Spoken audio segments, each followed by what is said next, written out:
Europe 1 Soir Week-end. 19h, 21h, Stéphanie Demuru. Toujours en compagnie de Sébastien Ligné, Jules Torres. On était il y a quelques instants avec Philippe Ballard, invité hier à l'issue du reportage sur Complément sur France 2, sur CNews, Complément d'enquête, qui a fait quand même un petit flop, parce que ça, les téléspectateurs ne le savaient pas, mais ils ont dû donc couper au montage certaines séquences mensongères qui se basaient notamment sur un rapport d'RSF qui expliquait qu'en gros la chaîne ne respectait pas ses obligations de pluralisme. Faux, a dit l'Arcom dans la journée. Ça vous a inspiré quoi, Jules Torres ? Moi, ça m'inspire que c'est un immense fiasco, ce complément d'enquête. Ce complément d'enquête qu'on nous avait vendu comme une magnifique enquête qui devait montrer toute la vérité sur une chaîne d'information, sur la première chaîne d'info. En réalité, est un flop total. Moi, je retiens beaucoup de choses. Je retiens d'abord qu'ils ont mis 8 mois pour produire, pour comment ne pas être vulgaire,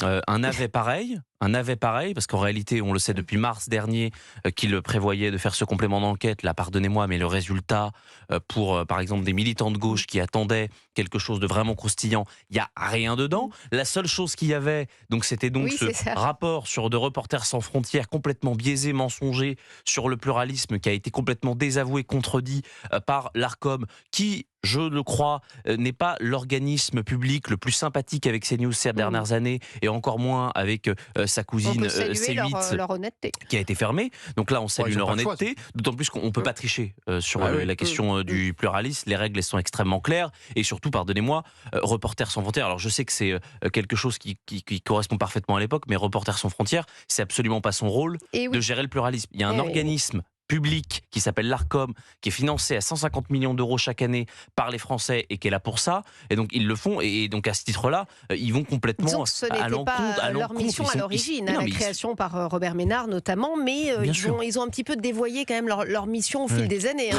D'ailleurs, je suis allé sur leur site, ils le disent quand même, agir pour la liberté, le pluralisme et l'indépendance du journalisme, et défendre celles et ceux qui incarnent ces idéaux. Alors, Boualem Sansal et Christophe Glaise, vous leur demandez... Alors ils ont fait deux, trois trucs, c'est vrai, mais moi je sais, parce que venu à leur secours, c'est non. Mais bien sûr, parce que j'ai discuté plein de fois avec Robert Ménard justement de ça. Je lui demandais moi comment il avait perçu l'évolution de Reporters sans frontières. Et c'est vrai qu'à la base, c'était pour aller sauver, aider des journalistes à Cuba. C'est pour aller aider des journalistes au Moyen-Orient qui étaient emprisonnés. Aujourd'hui, ça devient, et Reporters sans frontières, une machine de propagande contre les médias du groupe Bolloré, contre le Journal du Dimanche, contre CNews, contre Europe 1. Donc c'est ça la vérité. Mais j'ai envie de vous dire, quand on regarde les financements et ceux qui dirigent Reporters sans frontières, on n'est pas étonné. Monsieur Pieraski, qui est président de Reporters sans frontières, est notoirement à gauche. C'est lui qui a cofondé Rue 89, qui est un site d'information qui est l'équivalent de Mediapart, mais Mediapart qui n'a pas réussi, qui travaille au Nouvel Obs, qui travaille à France Inter, et qui, souvenez-vous, en 2018, assumait de recevoir de l'argent de l'Open Society de George Soros. Open Society de George Soros, c'est pas moi qui le dis, c'est France Info qui dit qu'ils sont là pour faire avancer les combats de la gauche américaine. Bon, voilà, je crois que tout est dit. Sébastien Ligné. Non, mais la démonstration est implacable. Et moi, encore une fois, à aucun moment donné, je m'étonne en tout cas que le gouvernement, en tout cas des responsables politiques en place, s'indignent du traitement de France Télévisions dans cette affaire, s'indignent de la mainmise qu'a prise la direction de France Télévisions sur leur canal. Moi, je suis désolé, mais en fait, on a l'impression, quand on écoute certains dirigeants de France Télévisions, certains journalistes de France Télévisions, que finalement, le service public leur appartient, qu'il n'appartient plus aux Français, mais que c'est devenu une arme, un outil pour déverser leur haine idéologique. Moi, ça me pose un problème. Je suis désolé que la direction de France Télévisions ait validé ce complément d'enquête, malgré le fait qu'il y avait des fake news payantes. Ça me choque. Le fait qu'aucun membre du gouvernement s'indigne de ce traitement-là, ça m'agace. Je suis désolé. On aurait très bien pu avoir au moins un tweet, au moins une réaction, par exemple, de la ministre de la Culture, qui nous explique simplement qu'elle allait se pencher sur la question. Je suis désolé, mais quand est-ce qu'on va enfin mettre les mains dans le cambouis de ce service public ? J'ai envie de vous dire, c'est même l'inverse. Alors, c'était pas spécifiquement sur cette émission, mais vous avez entendu Emmanuel Macron aujourd'hui dans les Vosges. Il débattait de l'utilisation des réseaux sociaux. Il a fait un petit peu le tour des popotes médiatiques. En ce moment, c'est ce qu'il fait dans toute la France. Et il est revenu sur l'idée d'un label professionnel pour distinguer les médias et lutter contre la désinformation. Écoutez le chef de l'État. Il y a un sujet très délicat, qui est celui d'un label. Les gens qui travaillent dans un titre de presse, Ils ont une déontologie et ils doivent vérifier cette information. C'est ce qui fait que cette information, elle sera fiable. Je crois que ça a beaucoup de valeur que les rédactions elles-mêmes, en quelque sorte, renforcent ce muscle. Et ce que vous avez fait, puisque vous l'avez dit tout à l'heure, avec justement la labellisation que vous avez adoptée par la méthodologie que Reporters sans frontières avait mis en place, c'est aussi un point important de qualité. Parce que si on laisse l'espace informationnel de manière totalement indifférenciée, le lecteur est un peu perdu. Là, vous garantissez que vos journalistes ont une déontologie, une méthodologie de travail, et donc vont vérifier. Ce n'est pas l'État qui doit vérifier. Alors, la blague, justement, ce qu'il ne dit pas, là, le chef de l'État, c'est que ça serait vérifié par l'ARCOM et RSF, justement, les revoilà.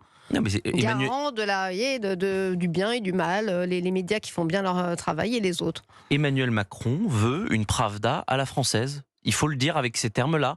D'abord, la création de ce label est objectivement un scandale parce que tout cela se fait sur la lutte contre la désinformation, comme si le vrai sujet aujourd'hui de la lutte contre la désinformation, c'était les médias traditionnels et non pas les réseaux sociaux. Mais s'il veut qu'on aille sur le fond des sujets, on peut y aller, Emmanuel Macron.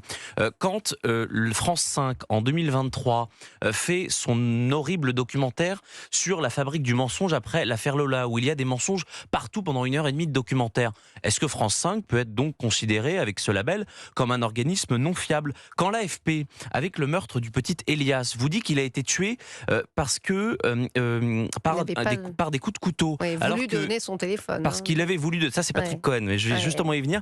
Croyez-moi, il est dans ma liste. Mais quand l'AFP vous dit qu'Elias a été tué par des coups de couteau et non pas par des coups de machette, ce qui, je crois, mérite en tout cas d'être informé, est-ce que l'AFP, on doit leur couper toutes leurs subventions et leur donner un label de journal non fiable? Quand Patrick Cohen, à 2 reprises, d'abord sur le bal de Crépol, vous dit que c'était une soirée, une simple bagarre, et décrivant des jeunes hommes venus s'amuser pour draguer des filles. Est-ce que là, on est dans une information qui est fiable? Quand le même Patrick Cohen vous dit justement sur l'affaire Elias qu'il transforme une horreur en une sauvagerie et juste un vol qui tourne mal lié à un refus de donner son téléphone, en gros, Elias aurait refusé de donner son téléphone, c'est pour ça qu'il a été tué. Est-ce que ça aussi, c'est une information qui est fiable ou non fiable? Donc, à un moment donné, cette lutte contre la désinformation, elle peut amener à ce qu'on va appeler une censure douce, une censure qui va s'opérer sur des médias qui ne sont pas dans le politiquement correct, qui ne pensent pas bien, autrement dit, les médias qui ne sont pas de gauche. Et voici en tout cas un sujet qu'on va aborder à présent, que n'auraient certainement pas apprécié les équipes de complément d'enquête.